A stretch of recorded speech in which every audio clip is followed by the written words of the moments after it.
Abrimos, señoras y señores, la tertulia de este viernes, 14 de julio del año 2023.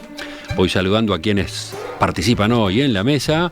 Marcia Collazo, buen día. Buenos días para todos. Alejandro Aval, buen día. Buen día, Emiliano. Chugar. Marcia y Gonzalo. Y audiencia. Sí, Alejandro está por segunda vez esta semana. Lo habíamos tenido prestado en la tertulia del miércoles. Hizo una experiencia de ese tipo, ¿no? En realidad, la primera vez que vine a la tertulia, Emiliano, que vos no te acordás, fue en el año 2004. Sí. Pero después me hiciste girar por distintos lados, así que debo haber estado en los miércoles de otra época, ¿no? ¿Verdad? Ahí está, perfecto. Gonzalo Pérez del Castillo, en su casa, creo. ¿Cómo te va, Gonzalo? Me va muy bien, muchas gracias. Lamento no haber podido hoy, pero anoche me acosté muy tarde porque tuve un evento que tuve que estar y después una cena, así que no llegué a casa muy tarde y así que participo desde aquí, y lamento mucho no estar ahí el día que Marcia va, porque estamos muy desencontrados. Le estás pasando como una cuenta. Bueno, no, yo también lamento mucho, pero bueno, ya nos encontraremos. Bueno, y te perdiste la oportunidad de encontrarte con nuestro invitado de esta mañana, Hugo Achugar. Hugo, buen día. Buen día. Acércate más al micrófono. Buen día, gracias de estar acá y lamento que no esté Gonzalo. Siempre es un placer escucharlo y discutir con él. Ustedes lo ubican a Hugo, escritor, profesor de literatura, fue director nacional de cultura en el MEC de 2008 a 2015, ¿no? Sí. Bueno, ya ha estado otras veces con nosotros en esta mesa, hoy nos visita de nuevo. Primer tema para charlar en la tertulia de hoy. Uruguay suele estar muy bien ubicado en los rankings que miden la calidad democrática de los países. Por ejemplo, en el reporte de The Economist Intelligence Unit, divulgado en marzo, Uruguay aparece como el mejor en calidad democrática en América Latina y el número 11 en el mundo. El segundo país mejor ubicado en América Latina es Chile, que se sitúa en el puesto número 19 a nivel mundial. Volviendo a la región, Uruguay y Chile son las únicas democracias plenas, según este reporte. Por debajo de ellos, por debajo de Uruguay y Chile, figuran países calificados como democracias defectuosas, ejemplo, Argentina, Brasil y Colombia. El ranking después incluye a países que reciben el rótulo de democracias híbridas, por ejemplo Paraguay, Ecuador, Perú y México. Y por último están los regímenes autoritarios, entre ellos Cuba, Nicaragua, Venezuela o Haití. Gonzalo, tú planteabas una pregunta. Concretamente querías que discutiéramos a propósito de una inquietud que tenías. ¿Por qué Uruguay se mantiene así, con una democracia fuerte dentro de América Latina? Más o menos era eso, ¿no? Sí, correcto. Sí, es algo sobre que el otro día visitó Uruguay y tuvimos una charla con él en el CURI, en el Consejo Uruguayo de Relaciones Internacionales, justamente la persona que prepara estos índices y que tienen a Uruguay clasificado como una democracia plena. Y curiosamente, esto es una curiosidad, pero vale la pena compartirlo, le preguntamos por qué porque tienen varios parámetros, y en uno Uruguay estaba bastante bajo, que creo que era algo que ver con la libertad de algo, no me acuerdo qué, y me dijo, sí, no, ahí el Uruguay está bajo porque tiene voto obligatorio. Fíjate vos. Uh-huh. Y le dijimos, sí. Pero qué locura. Hemos observado. El voto obligatorio es fundamental. No, y si no tuviera voto obligatorio en Uruguay, ¿cómo estaría? Me dijo, estaría 7, por ahí, por el 7. Es decir, nosotros hemos sido castigados. Hoy está en el 11 en el mundo y podría estar en el 7 u 8, decías. Y podría estar en el 7, 8, si no tuviera el voto. Fíjate vos el concepto de la libertad, por eso, ¿no? Pero lo que sí me gusta discutir, creo que esto es una curiosidad, pero lo que sí me gusta discutir es que, y que me parece muy interesante, yo creo que el Uruguay siempre va a estar por encima de los demás países de América Latina en calidad democrática, por una razón muy sencilla. Es que yo creo que el Uruguay es el país que tiene en América Latina una clara visión del país objetivo que quiere ser. Es decir, qué es lo que queremos ser como país. Y yo creo que los uruguayos eso hay una gran mayoría de uruguayos que comparte esa visión de país objetivo. Es decir, una posición de un país que es pacífico, que es protector de sus ciudadanos, sin exclusiones de ningún tipo, que es tolerante de los credos, pero que tiene un Estado laico, que es progresista, en el sentido de irse adaptando a la modernidad y a los cambios que propone el tiempo y el avance de la sociedad, de la cultura. Yo creo que la mayor parte de los uruguayos comparten un país objetivo.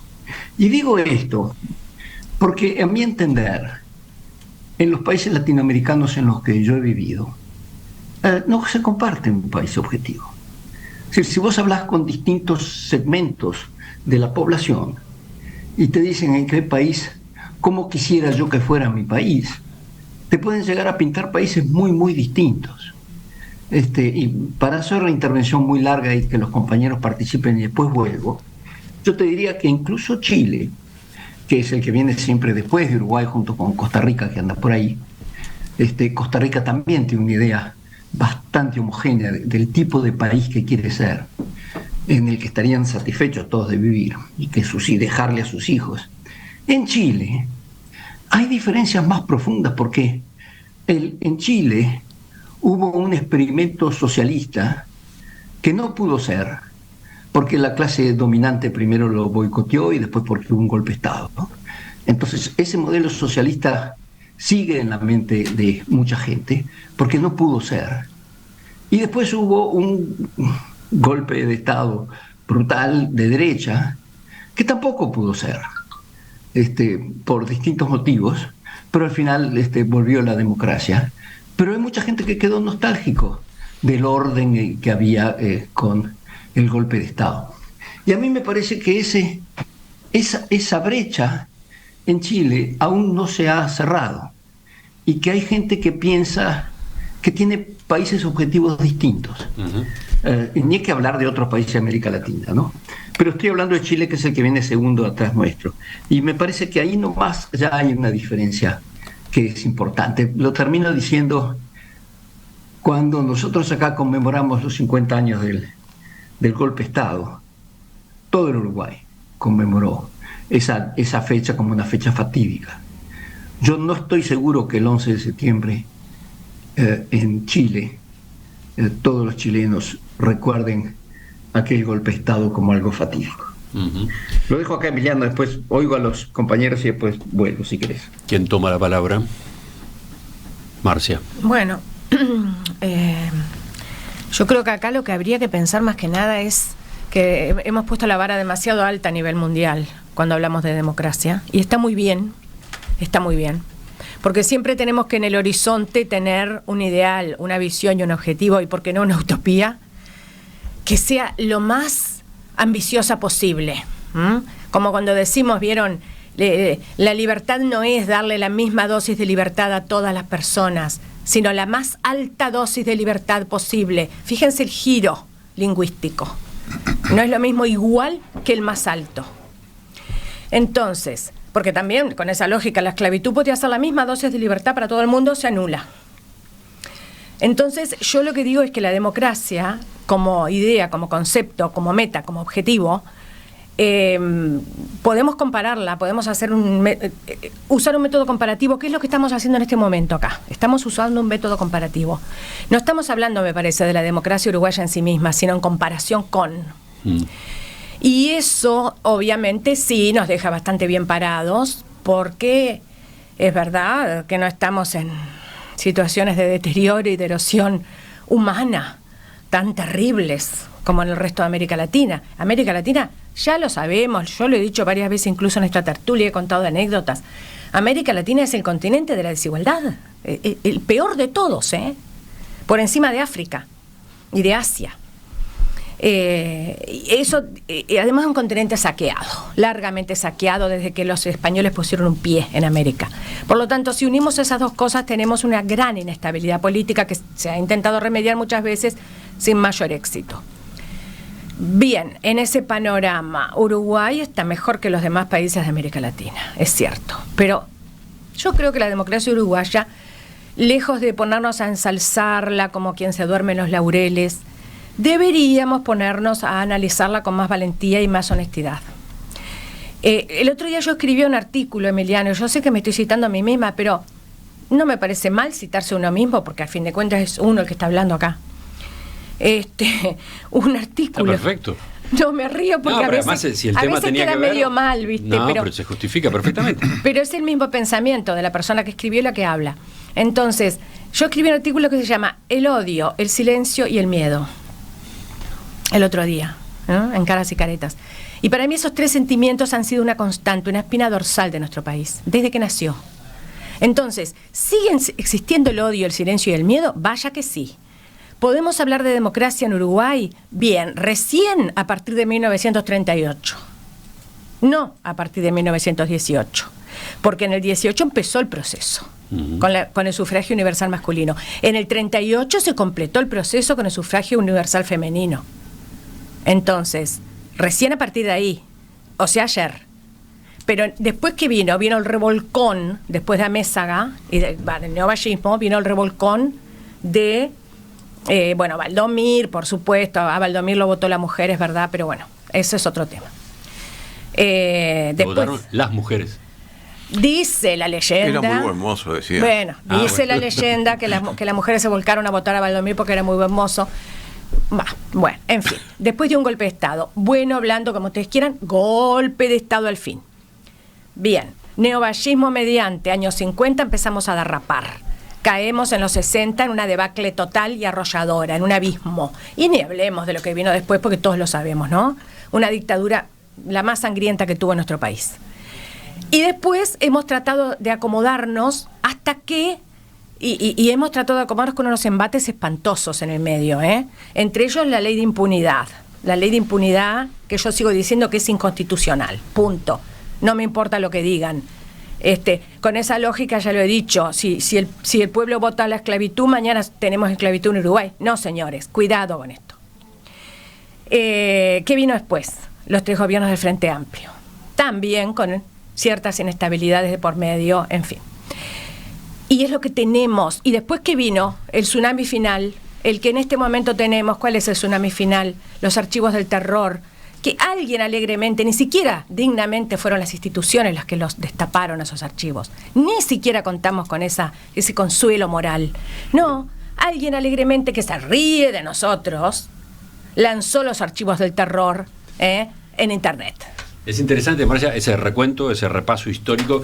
¿Por qué en definitiva lo estás haciendo? Porque no es una democracia ideal, ni mucho menos la que tenemos. Pero Gonzalo decía que era una democracia ideal. No, yo no digo que Gonzalo haya dicho eso, lejos estoy de contravenir lo que dice Gonzalo. Simplemente quiero agregar otro punto de vista. Bajemos un cambio, bajemos 2 o 3 cambios, no nos la creamos, decís un poquito. Algo así. Yo respeto mucho lo que dice Gonzalo, porque además es un gran observador y un gran conocedor. Pero no nos agrandemos de más. Exacto. Algo de eso. Eso. Bueno, sigo. A ver, Alejandro. Yo quería, ¿Por qué? Yo lo estaba mirando a nuestro invitado porque pensé que le ibas a dar la palabra a él. Bueno, pero bueno, te la doy a ti. Bueno, ya veo. Capaz que aquello que hace que Uruguay sea quizás distinto o razonablemente distinto a otros países de Sudamérica, no quiero seguir agrandando el marco para decir Hispanoamérica o algo así, pero por lo menos de Sudamérica, es que en Uruguay, por un lado somos pocos y somos bastante homogéneos. Son por lo menos en estos tiempos, ¿no es verdad? Es muy difícil encontrar gente que en el Uruguay de verdad no crea en las instituciones que tenemos, las instituciones en general, ¿no es verdad? Podrá haber matices sobre que esto debería ser un poquito mejor por acá, un poco mejor por allá. Y puede haber extremistas, que siempre los hay, pero son pequeños grupos que realmente, aún a veces sin decirlo, piensan que todo debería ser distinto.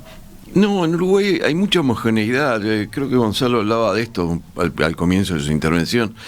Y es verdad, tenemos una cultura y un respeto por lo que son la institucionalidad del Uruguay, comprendiendo en eso no solo los organismos estatales, sino comprendiendo toda la institucionalidad, incluso la que no es pública, y todos creemos que está bien, y bueno, corrigiéndola por acá, por allá, creemos que está bien, que por supuesto hay énfasis a veces muy fuertes para cuestiones concretas, sin ninguna duda, pero en general en el Uruguay, los uruguayos no pensamos que el país debería ser muy distinto de lo como es ahora. Esa es la sensación que tengo. Y eso le da una estabilidad que hace que sea distinto a la inestabilidad que vemos en muchos otros países de Sudamérica, prácticamente en todos. No me estoy refiriendo concretamente a ninguno, sino a la generalidad. Se suele mencionar a Chile, como la mencionaba Gonzalo, y es verdad, hay capaz que no tienen una visión tan homogénea como la que tenemos los uruguayos. Y la prueba más evidente ha sido quizás la elección del el nuevo, no sé cómo se llama. Boric. Boric. No de Boric, sino del proyecto de modificación constitucional, el grupo, la Asamblea Constituyente, la última, ¿no es verdad? Que funcionó distinto de la primera, pero por la intervención de distintos grupos con enfoques muy diferentes, aparentemente, bueno, para empezar, de la realidad, ¿no, verdad? La integración de esta asamblea o de este consejo de redacción de la Constitución, la votación en la que se designó a sus miembros dio resultados completamente distintos, ¿no? Y bueno, y eso refleja una manera de conocer el país muy distinta. Incluso en Chile, lo digo, que Chile, bueno, siempre la mencionábamos como o el mejor o algo parecido a lo nuestro, ¿no, verdad? Junto quizás con Costa Rica. Y Brasil, bueno, tiene cosas buenas, tiene cosas malas, pero no da la sensación de ser un país en el cual exista ni homogeneidad, ni un respeto una convicción de que la institucionalidad que tiene es la mejor. Bueno, y ahora sí escuchamos al invitado, a Hugo. Gracias. Sí, yo escuchaba con atención y como me pasa muchas veces, estoy de acuerdo con casi todos, pero parcialmente. Adelante. No, totalmente. Sí, comparativamente, estoy de acuerdo y me parece que The Economist lo viene haciendo hace años, esta referencia o definición de Uruguay en distintos aspectos como una especie de excepción o algo por el estilo en las Américas o en América Latina. Porque en las Américas estamos ahí 8 con Canadá, ¿no? Incluso un poquitito por arriba, un pelito, no se entiende por qué, porque tenemos el mismo puntaje, 8 pero estamos ahí. Yo lo que quería plantear, un poco a partir de lo que dijo Gonzalo, pero no únicamente a partir de lo que dijo Gonzalo, por un trabajo que estoy haciendo, que voy a publicar ahora, Uruguay Uruguay fue la Suiza de América, ¿no?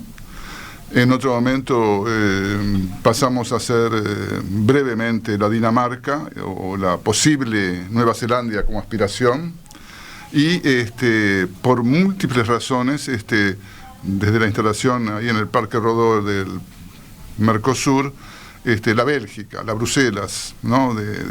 Bélgica, Bruselas, etc. Además encima, Bélgica y Uruguay fueron creados en 1830 los dos, con intervención del mismo embajador inglés, Ponsonby, etcétera, para los dos países, con la misma función de tapón, etcétera.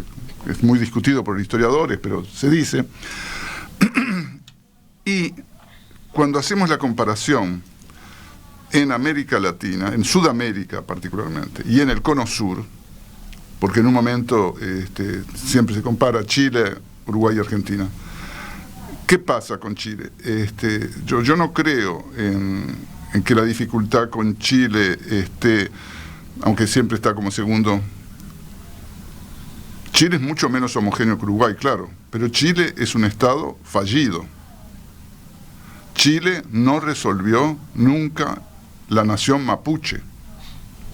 Es decir, Chile es uno hasta que llegas a determinado... Al sur, ¿no? Llegas al sur y es otro país, ¿no? Y están los reclamos mapuches allí. Ir contra los mapuches. Ir contra los mapuches. Entonces, hay un problema de democracia, de no reconocimiento del otro, de no integración nacional, etcétera, etcétera. Y recuerdo una conversación que tuve hace muchos años, me cuesta, a ver, Alejandro, si me ayudas, un vicecanciller del gobierno de Lacalle Padre, que era un abogado muy prestigioso. Me parece, no era Abreu, era... Abreu fue ministro. No, por eso, era el vicecanciller. No me acuerdo. Pero en todo caso, un día, en uno de esos esperas que hay en los aeropuertos, estuvimos conversando y él me decía, la diferencia básica entre Uruguay y Argentina, por ejemplo, es que Argentina es un Estado fallido que nunca logró acuajar como una estructura institucional, organizacional, nacional. Mientras que Uruguay, en esta especie de, como se dice ahora, semifederación de provincias, escuché el otro día. Federación de provincias. Así lo escuché en así una... hablas de los departamentos. Eso no lo digo yo, lo escuché en un programa de la tarde en la radio, no sé si era Chaschetti, pero no estoy seguro. Alguien definió así Uruguay, refiriéndose a las autonomías relativas de las intendencias. Sí, somos homogéneos, pero yo creo que últimamente, los últimos años han demostrado que no somos tan homogéneos. Es decir, yo concuerdo con Alejandro que somos quizás el país más homogéneo de América Latina, sin duda, en un continente no solamente altamente desigual, sino altamente heterogéneo, ¿no? Es decir, prácticamente, salvo la frontera que te habla un poco de portuñol, tenemos un solo idioma, pero hay diferencias regionales. El sur del Río Negro no es el norte del Río Negro en nuestro país. Las subculturas o las diversas culturas que coexisten en nuestro país, yo no sé si tienen la misma visión. Es decir, desde una confianza en las instituciones, sí, pero tú te referías a la justicia, creo, en un momento, o en la confianza en las instituciones. Yo he escuchado en los últimos meses cuestionamientos muy duros y desconfianzas y descalificaciones a la justicia viniendo de grupos políticos o partidos que integran el gobierno desde el oficialismo, ¿no? Es decir, donde hay un recelo a la justicia. Entonces, creo que es más matizado de lo que pensamos. Ajá. Y por lo visto estás abriendo algún llamado de advertencia, una señal amarilla, como que podríamos tener quizás eventualmente un retroceso a partir de esas constataciones recientes, ¿o no? No sé si es un retroceso. Hace un rato Marci hacía un recuento histórico y decía, bueno, seamos conscientes de cómo llegamos a donde estamos, no siempre fuimos así, etcétera. Lo que tú estás marcando es otra cosa. Sí, estamos muy bien o estamos muy bien medidos y ubicados, pero tenemos al mismo tiempo estas situaciones que son relativamente nuevas. Sí, porque por ejemplo, mira, ayer hablando de una revista que duró como varios años, se llama AYAPE, que al final, que surgió en torno el apoyo a los republicanos en el 37 por la guerra civil, ya instalada la guerra civil, aparecen firmando documentos Luis Valleverres con Gesualdo, ¿no?, con gente que venía del Partido Socialista, como es decir, con una cantidad de gente que era un amplio frente, era de la época, ¿no?, los frentes democráticos en defensa de la democracia frente a lo que estaba ocurriendo no solamente en España, sino después con la Segunda Guerra Mundial. Ese espíritu de unidad y de cohesión que tenía el Uruguay en el 37, con el fondo atrás de Terra y de Valdomir y demás, no sé si es lo que tenemos ahora, como lo tuvimos durante la dictadura. Sí, sí. ¿No? En esa materia parece haber habido en estos años una involución, ¿no? Pues cuesta mucho llegar a No niveles sé si de acuerdo, de consenso, como los del acto del Obelisco, noviembre del año 1983. Pero no sé si es involución, Bueno, perdona. está bien. Capaz que el término no es el adecuado. Es demasiado fuerte. Está bien, sí, de acuerdo. Bueno, a ver, tengo mensajes de los oyentes antes de volver a Gonzalo, que fue el del puntapié inicial. Por ejemplo, me llamó la atención este mensaje de Damián. ¿Me equivoco o implícitamente se está afirmando que la homogeneidad es un valor en sí? ¿Es un valor la homogeneidad? Al revés. La diversidad no es interesante, no es rica, de algún modo está planteado en este mensaje. Eduardo, por su lado, dice, a propósito de lo de Achugar, acá no hay problema con las poblaciones nativas. ¿Por qué? Porque las liquidamos. Eso ayuda a la homogeneidad. Ay, yo quería también decir algo. A ver, iba Gonzalo, que fue el que inició todo esto. No, pero si quieren comentar sobre esto, yo francamente lo comentaría el primero, diciendo, primero estoy muy satisfecho con lo que he escuchado de mis contertulios, porque pensé que esto podía llevar a alguna polémica, pero en el fondo yo creo que hay un acuerdo de base. Por supuesto que la diversidad es bienvenida. La democracia implica diversidad, la democracia tolera diversidad. Y hay mayorías y hay minorías. Y cuando la mayoría gobierna, la minoría se respeta. Y viceversa. Y yo creo que eso es parte del juego democrático, no la homogeneidad. Lo que sí creo, y eso es lo que yo pongo énfasis, es que el país objetivo al que apuntás, y varios de los contertulios se refirieron a eso, sobre todo Alejandro, no es un país distinto. Y yo creo que la prueba mejor que tenemos es que después de tanta oposición que parecía tan acalorada de la izquierda uruguaya, que finalmente llega al poder,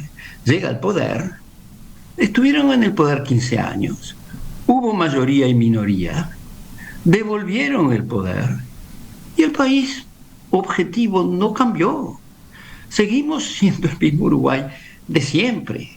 Es decir, no hubo un cambio radical que hizo temblar las raíces de los árboles ni nada por el estilo.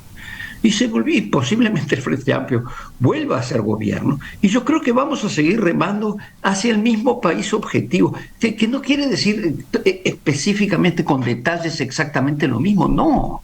Quiere decir justamente un país donde haya diversidad, donde haya pluralismo, donde se permitan las opiniones, donde se vaya avanzando en todas estas leyes modernas que están revolucionando el mundo y que nosotros las estamos adaptando de alguna manera en consenso, con divergencias, pero sin ir a pensar. Por ejemplo, cuando vos ves, yo sinceramente no creo que los partidos tradicionales en el Uruguay, que serían la derecha, son partidos nostálgicos de la dictadura, absolutamente para nada. Como tampoco creo que la mayor parte de los votantes del Frente Amplio tienen como país objetivo a Cuba, a Nicaragua o a Venezuela. No es así. Habrá alguna gente que anda en eso, pero son minorías. La opinión existe y la opinión se tolera. Pero me parece que eso del Uruguay es una cosa muy rica. A ver, ahora sí, Alejandro. Que nos ha permitido ir. Bueno, con respecto a lo que decía el oyente, que nos leíste en último lugar, no creo que se pueda decir que el Uruguay exterminó a los indígenas como si fuera una cuestión así tan clara. En Uruguay había poquísimos charrúas que prácticamente no tenían cultura. Había sí una población guaraní relativamente importante, pero se fue mezclando con la población de origen europeo sin grandes dramas. Yo soy un ejemplo muy lejano, ¿cierto? No fueron mis padres ni mis abuelos, pero sí tengo antecedentes indígenas y nunca tuve la sensación ni los cuentos de familia de que eso fuera un reparo para convivir de cualquier manera. Pero lo más importante quizás tenga que ver si es bueno la homogeneidad. Sí, cuando esa homogeneidad apunta justamente a lo que uno entiende que son los valores típicos de un régimen democrático. Y en eso hay homogeneidad. Claro que hay gente que no piensa igual, pero muy poca, digo, en proporción. Todos, o casi todos, más bien dicho, creemos en la libertad de prensa, en la libertad de expresión en general. Creemos en que debe haber un gobierno que debe ser electo y sustituido regularmente conforme a una elección realizada en forma prolija y libre. Respetamos, pese a lo que dijo Hugo hace unos minutos, creo que respetamos todos los fallos de la justicia. Se podrán criticar, pero que tú comentaste algo de que había ciertos reparos contra la justicia. Yo creo que sí, no, es cierto, yo he oído reparos, pero se lo respeta. No hay nadie que diga, esto no debe respetarse, al contrario. Se respeta aunque se pueda discrepar con el contenido de los fallos. Yo soy abogado, Marcia también, 20.000 veces capaz que hemos discrepado con alguna sentencia o alguna resolución judicial y sin embargo, bueno, se cumplen. Y nadie duda que se deben cumplir. Y en eso somos homogéneos en una cantidad enorme de cosas. Hasta creo que en buena parte en la concepción que tenemos de lo que son las Fuerzas Armadas, por ejemplo, que es un tema importante en la vida pública de los últimos tiempos. Vamos cerrando, faltan de nuevo, no sé, Hugo, Marcia. No, yo simplemente 2 palabras. No puedo entrar a hablar de la homogeneidad y de la diversidad, no puedo, en este momento no me da el tiempo. Sí quiero señalar que una característica justamente de toda América Latina, de cabo a rabo, es la multiversidad, la diversidad riquísima, apabullante y muy negada, absolutamente negada. Eso se puede estudiar desde la filosofía, se puede estudiar la historia de las ideas. Hay una negación implícita, hay una autonegación de uno mismo como en tanto americano respecto a determinados arquetipos que en un momento fueron el arquetipo europeo, después el arquetipo norteamericano. En Uruguay es cierto, por la razón que sea, las circunstancias históricas que sean, hay mayor homogeneidad. Ahora, eso no necesariamente implica mayor calidad democrática de por sí. Entonces, lo que yo creo sí que hay, como decía antes, que en fin, si miramos todo el siglo XX, han sido muchas más las inestabilidades y los revolcones y los aprendizajes permanentes. Lo que sí creo que hay es una enorme clase media en Uruguay que se ha ido fortaleciendo desde el 900 hasta hoy, que ha sostenido a pulso el afán democrático, que lo ha sostenido a pulso, con su sudor, su sacrificio y su sangre, a despecho de las arremetidas contra la democracia, que no vinieron solo de los militares, sino también de muchos civiles, de esas famosas, les podemos llamar de muchas maneras, ¿no? Pero las famosas élites u oligarquías. Y ha sido el pueblo llano, uruguayo, el que ha sostenido a pulso el afán democrático. Hay algunos oyentes que ponen en esta discusión un factor del cual creo que casi no hemos hablado, la pobreza, ¿no? Sí, la pobreza. Claudio dice, la pobreza, especialmente la pobreza infantil, acá es un tema. ¿Es parte de esa diversidad que hay que respetar y defender? ¿Estamos hablando de una homogeneidad complaciente, entonces? Yo iba a ir por ese lado. No solamente las desigualdades económicas y de acceso a algo que me parece que es central, es decir, todo el mundo no, sobre todo los estadounidenses hablan de el sueño americano. Bueno, el Uruguay tiene la misma estructura del sueño americano, pero tiene que ver con una cosa que es el estado de bienestar, que es muy importante y nos diferencia en gran sentido con el resto de América Latina. Pero aún teniendo un estado de bienestar como el que tenemos, que estuvo y está en discusión, aunque fue aprobado, la reforma jubilatoria, no hay, ahora se acaba de aprobar, no hace una semana, esta ley de atención a la primera infancia. La de Lustenberg. No, la de María. Todavía no se aprobó. Tuvo unanimidad en comisión, todo indica que va a salir del Parlamento con el apoyo de todos los partidos. Eso es una deuda muy grande, porque, es decir, el acceso a los beneficios del estado de bienestar social los tenemos aquellos que pertenecemos a clase media y por educación y demás a saber que existen, pero hay una gran parte de la sociedad uruguaya que no sabe ni siquiera que existen. Bueno, pero hay homogeneidad en cuanto a que eso es un problema, y justo lo que acabas de decir, o Emiliano acaba de decir, es que eso se aprobó por unanimidad. Sí. Y era un proyecto presentado por una representante de la oposición, que, o sea, lo cual uno dice, bueno, caramba, y fue aceptado y ha sido aceptado por unanimidad. Y te habla de la homogeneidad también en eso, la conciencia homogénea entre toda la gente que puebla nuestro país, de que eso es un problema que hay que solucionarlo o que hay que tratar de solucionarlo. Yo estoy de acuerdo con eso que tú dices, y estoy de acuerdo quizás en que ha habido un incremento en los últimos tiempos en la necesidad de tener políticas de estados suprapartidarias en una serie de temas, como es el caso de ahora del proyecto de Cristina Lustenberg con respecto a la pobreza infantil. Pero hay una cantidad de otros aspectos en los cuales no tenemos. Tú hablabas la idea del ejército en algún momento, alguien se habló del ejército. No sé. Del rol del ejército. El rol del ejército.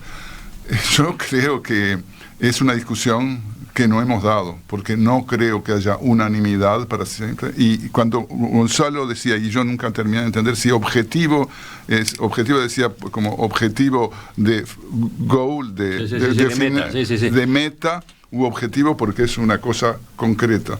Es decir, yo no sé. De meta. Si todos los países, si todos los sectores del Uruguay tienen el mismo país objetivo como país, salvo de tener políticas de Estado o ser los mejores. Bueno, avanzamos mucho con este tema. Creo que para pensar, todos estos aportes han resultado muy útiles. Podríamos seguir un rato, pero por acá le ponemos los puntos suspensivos. Preguntan desde la audiencia por Juan. En particular, luego acá el mensaje de Andrés, que está como de lo más sorprendido. ¿Qué le pasó a Grompone? No puede creer que no esté. No puede creer que Grompone no esté hoy en la mesa. Sí, porque Grompone cero falta, ¿no? Sí. Casi cero falta. No, tenía un compromiso inamovible en el día de hoy, nos había avisado ya desde la semana pasada. Por supuesto que el próximo ya lo tenemos de nuevo acá.